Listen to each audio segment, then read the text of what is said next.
రఘురామకృష్ణరాజు అసలు ఇతగాడి స్టాండ్ ఏంటి, ఏం చేద్దాం అనుకుంటాడు, ఏం చేస్తాడు?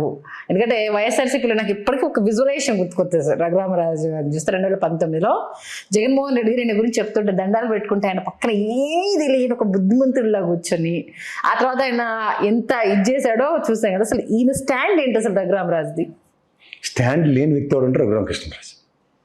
ఇప్పుడు సాధారణంగా ఏంటంటే ఇప్పుడు ఆంధ్రప్రదేశ్లో కొత్త ట్రెండ్ ఏంటంటే నువ్వు కన్వర్టెడ్ క్రిస్టియన్స్ గురించి ఉన్నావా? విన్నాను. కానీ ఇక్కడ కన్వర్టెడ్ హిందూయిజం నడుస్తుంది. దాన్ని ఓవర్ యాక్షన్ అంటాం మనం. సడన్గా రఘురామకృష్ణరాజుకి ఆయన నియోజకవర్గంలో ఒక గుడి కనబడింది. అది 1950 సంవత్సరం నుంచి ఉందట. ఎప్పటిదాకా గుడ్డు గుర్రానికి పొందాడు.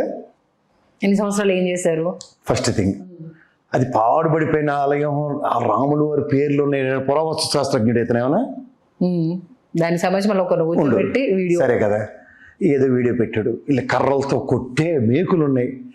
ఎన్నాళ్ళు ఈ అంతులేని కదా జయప్రద ఈ సింపతి స్టోరీలు మాకు. వాళ్ళు అప్పుడు పోలీసులు కొట్టేశారని, ఇప్పుడు జనాలు కొట్టేశారని. ఆవిడ బొట్టులే వాళ్ళు కూడా మళ్ళీ అక్కడ కూడా చూడు బొట్టు లేని ఆడవాళ్ళు భర్త లేకపోవచ్చు, లేదంటే ఆవిడ ఏదైనా అన్యమతస్తురాలు అవ్వచ్చు.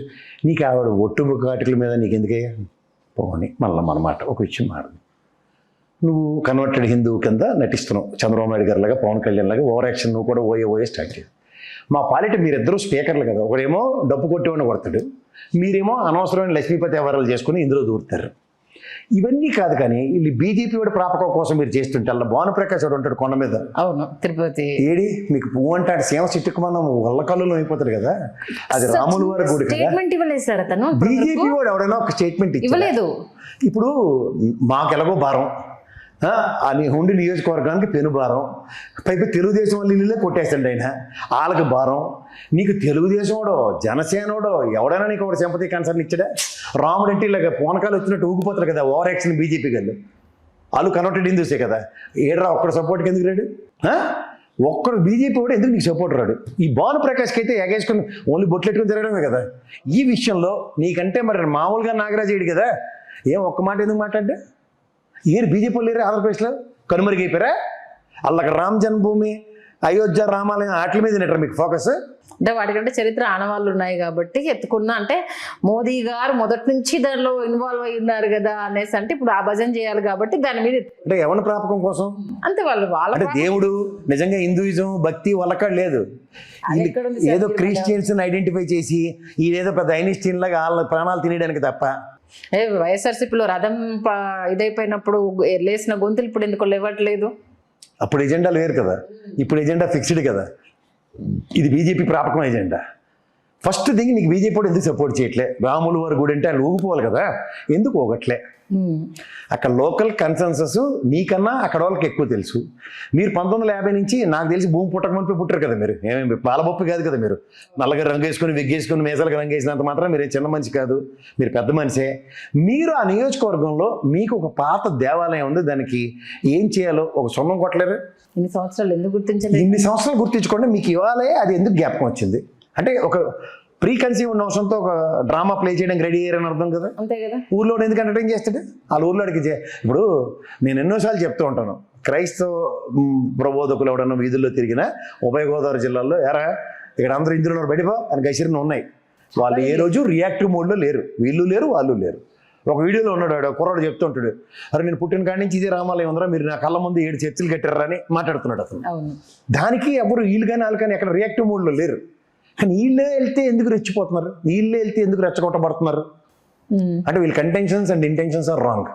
మళ్ళీ వాళ్ళతో వీడియోలు చేయించడం అంటే నేను తాగొచ్చి ఉన్నాను అనేసి అని స్పీకర్ అయ్యన్న పాత్రుడు గారు అందుకు కొట్టారు నన్ను అంటూ అతనితో మళ్ళీ వీడియో చేయించడము అదో దౌర్భాగ్యం. మళ్ళీ మరి అప్పుడు ఆయన డాక్టర్ గారితో వెళ్ళి ఉత్తరం రాయించారు ఎమ్మెల్యే అని చెప్పి వీడియోలు రిలీజ్ చేస్తున్నారు కదా. అంటే మీరు పవర్లో ఉంటే బెదర్ కొడుతూ ఉంటారు. ఇవన్నీ మనం భరిస్తూ ఉండాలి. నిజంగా అసలు తీసుకెళ్ళి ఊర్లో జాతరలకి అడిగిన డబ్బులు కొట్టే వాళ్ళు వాళ్ళు మందు తాకుండా పనులు చేస్తారా? కష్టం కదా. వాళ్ళ ఊపు రావడం కోసం కొందరు అది లేకపోతే అది కొందరు చేయలేరు. హెల్త్ డ్రింక్ కదా, మీ తెలుగుదేశం అయితే హెల్త్ డ్రింక్ అంటారు కదా. కొందరికి అది ఊపు రావాలన్నప్పుడు ఎందుకంటే వాళ్ళు నిలబడాలి, ఆ సౌండ్ వాళ్ళు ఆ వైబ్రేషన్ ఫీల్ అవ్వాలి. అలవాటు ఉన్న వాళ్ళు మానుకుంటే అది కుదరని పని. అది మొత్తానికి ఇప్పుడు ఆయన చేస్తున్న ప్రయత్నం ఇప్పుడు ఆయనకే బెడ్స్ కొట్టిందా? ఆబ్వియస్లీ ఆయన ఏ పని చేసినా ఆయనకే దేంతో మొదలయ్యో దాంతోనే అంతమైపోతామని దాంతోనే మొదలవుద్ది ఆయనకి. మోసం ఆయనకి ఏంటంటే అటెన్షన్ డ్రాగింగ్ సినారియో ఉందమ్మా. రెండోది ఏంటంటే ఆయనకి రోజు టీవీలో కనపడాలి. ఈ మధ్య తక్కువైంది అది. అది తక్కువైంది. డిప్యూటీ స్పీకర్ వచ్చింది అయినా సరే కలిపడిపోతుండే తప్పేల ఛానల్లో. ఏంటంటే ఓ ఛానల్ ఓపెన్ చేస్తే చాలు సార్, ఓ డిబేట్ టైంకి ఆయన అక్కడ కూర్చొని లైవ్ ఇవ్వడం, ఈయన క్వశ్చన్లు వేయడం ప్రతిరోజు ఉండేది అది. పచ్చబండ అంటే అది లేకపోవడం వల్ల ఏదో రకంగా ఆ వెల్త్కి ఇప్పుడు లైమ్ లైట్ లోకి నేను కనబడాలి. చాలా ఇష్యూస్ ఉన్నాయి కదా సార్ లైమ్ లైట్ లో కనిపించడానికి. ప్రజల మధ్య విద్వేషాలు రెచ్చగొట్టే విధంగా ఇప్పటికే దానికి సంబంధించి హెచ్సి హోదా లేదనేసి అని కోర్టుల నుంచి రావడము, మత మార్పులకు సంబంధించి రచ్చరంబలో నడుస్తుంది ఓవైపు. దాన్ని మనం శాంతింపజేయాలి కానీ మళ్ళీ వెళ్ళి నేను ఏంటిది నిప్పులు చల్లుతాను అని అంటే ఎలా సార్? అది ఇలాంటి వాళ్ళు మంచి మెసేజ్ ఇవ్వాలి, అవునన్నా కాదన్నా. ఇప్పుడు అక్కడ నిజమే గుడి ఉంది, పాడై ఉంది, నేను నా డబ్బులతో నేను కడదాం అనుకుంటున్నానని ఆ ఊర్లో ఉన్న సర్పంచులు, మున్సిపల్ పెద్దవాళ్ళు ఉంటారు, అంత కూర్చోబెట్టి మాట్లాడి రాజుగారు ఫండ్ ఇస్తున్నారు, రాజుగారికి దీంతో మనం కట్టుకుందాం. తప్పే ఉంది. ఆ దేవుడు ఎవరి రూపంలో ఉంటాయి. నంది ఉంది అని ఆయనే చెప్తాడు. పక్కన నంది ఉత్తిన ఉంటుందా? రాముల నంది ఉంటుందా? ఎవరికైనా లాజిక్లు మాడదాం మనం. అయ్యో విగ్రహాలట, రాముల వారికి దండేస్తే ఆవిడ తీసిందట. అప్పుడు దాన్ని అడిగితే చాలా రకాల కేసులు తెర మీదకి వస్తాయి కదా. మీరు భలే ఉన్నారు సరే, ఎన్నున్నాయి. ఇప్పుడు ఉన్న పరంగా నువ్వు హైదరాబాద్ వదిలేసి ఎందుకు వచ్చావు అన్నదానికి ఆన్సర్ ఉందా? చెప్పరు. ఇప్పుడు ప్రత్యేక అదేంటున్నా వాళ్ళు అడిగితే చెప్పరు, మన దగ్గర ఉన్నాయి. నేను అది కూడా చెప్పేది. ఓడి నోటి కేసు, వెంకయ్యనాయుడు రాయబారం, ఇద్దరు ముఖ్యమంత్రులు సమన్వయపరిచి రాత్రి తట్టబొట్ట తీసుకెళ్లి తగలరిపోయి అమరావతిలో మన ఎత్తేసింది. ఇవన్నీ మాడతా. నాకు రాష్ట్ర ద్రోహులని కొంతమంది ఉంటారు. ఆ రోజు మన్మోహన్ సింగ్ గారు మానబోడు నిలబడి అన్ని బిల్లు పెడతానంటే తగుదనమ్మా అని లేచాడు అంకురంలో రేవతిలాగా. నేను 10 ఏళ్ళు మాదే ప్రభుత్వం, మేమే ఉంటాం, మేమే పీకేస్తాం, మేమే పందిరేస్తాం అని వాళ్ళు మాకు పీకి పందిరేసారు ఆంధ్రప్రదేశ్ కింద తెలంగాణకి. అంచేటి ఇలాంటి ద్రోహుల్ని ఉపరాష్ట్రపతులు అవి చేసుకుంటే మా దౌర్భాగ్యం అనుకోవాలి. ఏంటి మిథున్ రెడ్డి గారు ఇచ్చిన స్టేట్మెంట్, దాని గురించి జరిగిన చర్చ ఒక్కసారి. మిథున్ రెడ్డి ఆ రోజు క్లారిటీగా చెప్పాడు, చెప్పవలసింది అయితే చెప్పాడు. ఆయన కూడా అక్కడ మావిగానే ఉన్నట్టు భలే ఉందను, అదొకటే అనలేదు ఆయన. ఒక్కసారి మన ప్రేక్షకుల కోసం ఆయన చేసిన స్టేట్మెంట్, దాని గురించి జరుగుతున్న చర్చ ఒక్కసారి మీ మాటల్లో. ఆయన మాట్లాడింది ఏంటంటే అమరావతిని యాక్సెప్ట్ చేస్తూ రాజధాని బౌండరీస్ కావాలి, అది కేటగిరీగా అడిగాడు. తర్వాత దానికి డబ్బులు ఎవరు ఇస్తారు? మా నెత్తికి అప్పులు పడేయడం కాదు కదా. ఫస్ట్ 1500 కోట్లు ఇచ్చారు కదా మీరు, ఆ తర్వాత ఇంకెంత ఇవ్వబోతున్నారు? ఇలాంటి విషయాల్ని లేవనెత్తాడు. తర్వాత దాని మీద ఇబ్బడి ముబ్బడిగా జరుగుతున్న దోపిడీ ఏది? స్క్వేర్ ఫీట్కి దగ్గర 17,000 18,000 ప్రపంచంలో ఏ 5 స్టార్ హోటల్ కట్టినా సరే అంత కాస్ట్ కాంది, ఇంక్లూడింగ్ బుర్జ్ ఖలీఫా లాంటి దాని కాస్ట్ కూడా అంత కాదు. అలాంటి భవనాలు దేనికి కడుతున్నారు? కళ్ళ ముందు మనం పార్లమెంట్ కట్టుకున్నాం, కళ్ళ ముందు ఇక్కడ సచివాలయం తెలంగాణలో కట్టారు, దీనికి కాని కాస్ట్ ఎక్కడి నుంచి కడుతున్నారు? ఇది నేషనల్ మీడియాకి డిబేటబుల్ టాపిక్ అయింది. అవును, నిజంగా దోపిడీని ప్రశ్నించాడు ఆయన. అది మొత్తం దేశంలో ఉన్న ప్రతి పార్టీకి అది జిగ్గుమంది ఎత్తేసారు రైలు డబ్బులని. దీంతో పాటు అక్కడ అన్యాయంగా ల్యాండ్లు కొన్న బెనామీగల ప్రస్తావన కూడా మాట్లాడుంటే భలే ఉంది. ఇక్కడ మాట్లాడిన ఉపయోగం కూడా ఏముంది సార్? లేదు, అది మళ్ళీ పార్లమెంట్ ఇవాళ కాకపోయినా వాళ్ళ బెంగాల్లో తగులుకుంటారు తర్వాత ఎలక్షన్ అయిన తర్వాత, మామూలుగా ఉండదు వెళ్ళి. ఇప్పుడు ఎలక్షన్ మోడ్లో ఉన్నారు కదా, కాస్త అవునన్నా కాదన్నా.